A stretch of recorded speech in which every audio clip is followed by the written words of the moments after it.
Hey friends, welcome back to my channel. আমার নতুন একটি ব্লগে তোমাদের অনেক অনেক স্বাগত। আজকের ব্লগটি শুরু করলাম রোদ ঝলমলে একটি সকাল দিয়ে। দেখো কি সুন্দর ফুলটা ফুটে আছে। এখন তো শীতের জন্য ফুলগুলো ফুটতেই চায় না, এখন রোদ উঠেছে, আস্তে আস্তে সব ফুলগুলো ফুটতে শুরু করবে। রোদ উঠেছে তাই দেখো সবাই লেপ কম্বল রোদে দিয়েছে, কারণ এগুলো সব গুটিয়ে রাখার সময় চলে আসলো। আমিও কিছু ধোয়া কাচা করে নিব আজকে, কারণ এখানকার ওয়েদার বলা যায় না, আবার কবে বৃষ্টি নেমে পড়ে। তাই আগে চলে আসলাম রান্নাঘরে, কারণ রান্নাটা আগে কমপ্লিট করে নিব, তারপর যাব ধোয়া কাচার দিকে। আজকে করব বড়ি দিয়ে পুঁই ডাঁটার একটি তরকারি, তাই বড়িটাকে আগে শুকনো করে ভেজে তারপর এর মধ্যে তেল দিয়ে দিলাম। এখন লাল লাল করে ভেজে তুলে রেখে তারপর কড়াইয়ে আরেকটু তেল দিয়েছি, আর ফোড়নে দিয়েছিলাম 5 ফোড়ন আর শুকনো লঙ্কা দিয়ে আগে আলু বেগুনটাকে ভেজে নেব।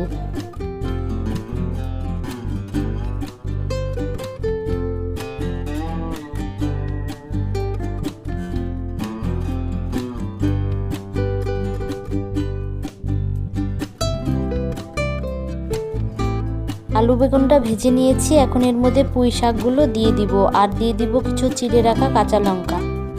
এখন নাকি পুঁই শাকের সিজন না, তাই বাজারে এখন পুঁই শাকগুলো ছোট ছোট গাছের মতন পাওয়া যায়, মানে সবে হয়তো গাছ উঠেছে, ওগুলোই তুলে তুলে বিক্রি করছে। খেতে মন্দ লাগে না, ভালোই লাগে খেতে।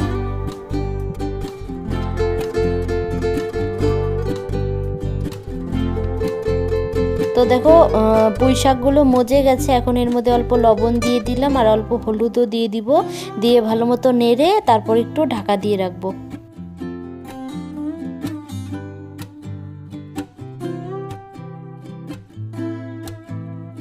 তো দেখো শাকগুলো দিয়ে একদম জল বের হয়ে গেছে। তো এখন এই জলটা মরে গেলেই আমার রান্নাটা হয়ে যাবে। রান্নার আগে বড়িগুলো দিয়ে তারপর নামিয়ে নিয়েছি। পাশাপাশি ওইদিকে আরেকটা সবজি বসিয়ে দিয়েছিলাম, এর মধ্যে দিয়েছিলাম আলু বেগুন আর সজনে ডাঁটা আর বড়ি দিয়ে একটি ঝোলের মতন করে নিয়েছিলাম। এখন নতুন নতুন সজনে ডাঁটা উঠছে, তো আর দেখে লোভ সামলাতে পারলাম না, আমার বেশ লাগে সজনে ডাঁটা খেতে, আর এরকম ঝোল ঝোল খেতে বেশি ভালো লাগে। আর এইদিকে একটু টমেটো কেটে নিয়েছি চাটনি করব বলে, কারণ অনেক দিন ধরে চাটনি খাওয়া হয় না। এইদিকে দেখো সজনে ডাঁটার ঝোলটাও হয়ে গেছে, নামিয়ে নিয়েছি। দিকে চাটনিটাও বসিয়ে দিয়েছি। এই টমেটোটার মধ্যে একটু লবণ দিয়ে দিয়েছিলাম যাতে তাড়াতাড়ি গলে যায়, আর ফোড়নে দিয়েছিলাম 5 ফোড়ন আর শুকনো লঙ্কা। দেখো টমেটোটা গলে গেছে, এর মধ্যে আমি এখন দিয়ে দিব গুড় ভিজানো জল। গুড়টাকে আমি জলে ভিজিয়ে ছেঁকে নিয়েছি, কারণ গুড়ের মধ্যে অনেক নোংরা থাকে। আর আমি চাটনিতে গুড়ই দিই সবসময়, কারণ গুড় দিলে চাটনিটা বেশি টেস্টি লাগে আমার মনে হয়।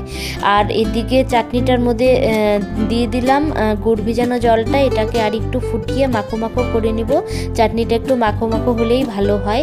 এর মধ্যে একটু কুল হলে জানো তো ভালো লাগতো বেশি, কারণ আমার কাছে না কুল ছিল না, তাই আর কুল দিতে পারলাম না। নেক্সট দিন কুল দিয়ে ট্রাই করব।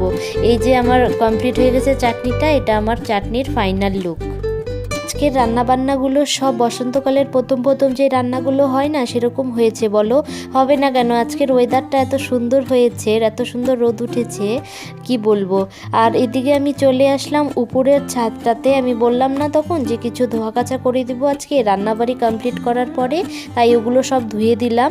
আগেই ভিজিয়ে রেখেছিলাম, তো সোয়েটার টোয়েটার কিছু ছিল, ওগুলো সব এখন ধোয়ার সময় চলে এসেছে। আস্তে আস্তে সব ওগুলো গুটিয়ে দিব, ঠান্ডা প্রায় চলেই গেল। তাই চলে আসলাম উপরের ছাদটাতে, কারণ উপরের ছাদটাতে না অনেকক্ষণ রোদটা থাকে, তাই আমি সবসময় উপরের ছাদে এই জায়গাটাতেই মেলার চেষ্টা করি, তাহলে রোদটা অনেকক্ষণ পায় আর একদিনের মধ্যেই প্রায় শুকিয়ে যায় সব। যেহেতু ভাড়া বাড়িতে থাকি একটু তো অ্যাডজাস্টমেন্ট করতেই হয় বলো, কারণ আমাদের বিল্ডিংয়ে অনেকগুলো ফ্যামিলি থাকে, আর ছাদটা হয়ে গেছে ছোট, তাই একটু তাড়াতাড়ি ভরে যায় ছাদটা। আর রোজ রোজ তো পসিবল হয় না সকাল সকাল ধুয়ে কেচে দিব, আর তাতে কোনো অসুবিধা নেই। এই জায়গাটায় মেললে না অনেকক্ষণ রোদ পায় আর একদিনের মধ্যেই প্রায় শুকিয়ে যায়, আর এই জায়গাটা প্রায় ফাঁকাই থাকে, তো আমি একটু বেলা করে কেচে দিলেও কোনো অসুবিধা হয় না। তাই দেখি কালকেও যদি এত সুন্দর রোদ পায় তাহলে ইচ্ছে আছে ওর একটি জ্যাকেট আছে সেটাকে ধুয়ে দিব, কারণ সব সময় তো এমন রোদ পাওয়া যায় না, আবার কবে বৃষ্টি নেমে যায়। তো তোমরা হয়তো ভাবছো যে আমি বৃষ্টি বৃষ্টি কেন বারবার বলছি, কারণ কি করব বলো, এখানকার ওয়েদারটা এরকম না, তো বারবার বৃষ্টি বৃষ্টি চলে আসছে, কারণ এখানে যখন তখন ওয়েদার খারাপ করে যায়।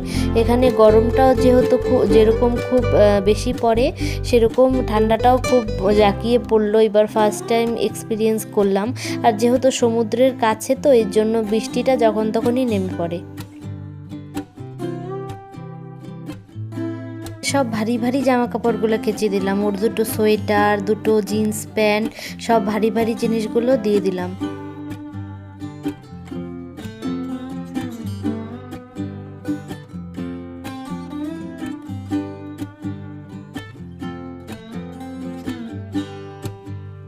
দেখো সবাই লেপ কম্বল উঠিয়ে আরও কত জামা কাপড় ধুয়ে কেচে দিয়েছে, ছাদ একদম ফুল।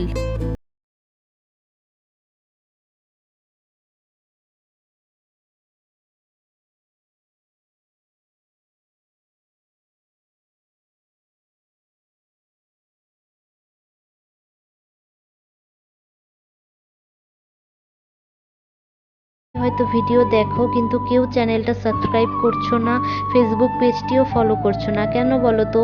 আমার ভিডিও বানাতে ভালো লাগে তাই তো ভিডিও বানাচ্ছি, তোমরা একটু সাবস্ক্রাইব আর ফলো করে দিলে একটু ইন্সপিরেশন পাই, তাই আর কি। তো যাই হোক, ভিডিওটি আজকে এই পর্যন্তই রাখবো। সন্ধে হয়ে গেছে, দুজনের জন্য 2 কাপ কফি বানিয়ে নিলাম। তো এই 2 কাপ কফি দিয়ে আজকের ব্লগটা শেষ করব। এই ছিল আজকে সারাদিনের ছোট্ট একটি ব্লগ।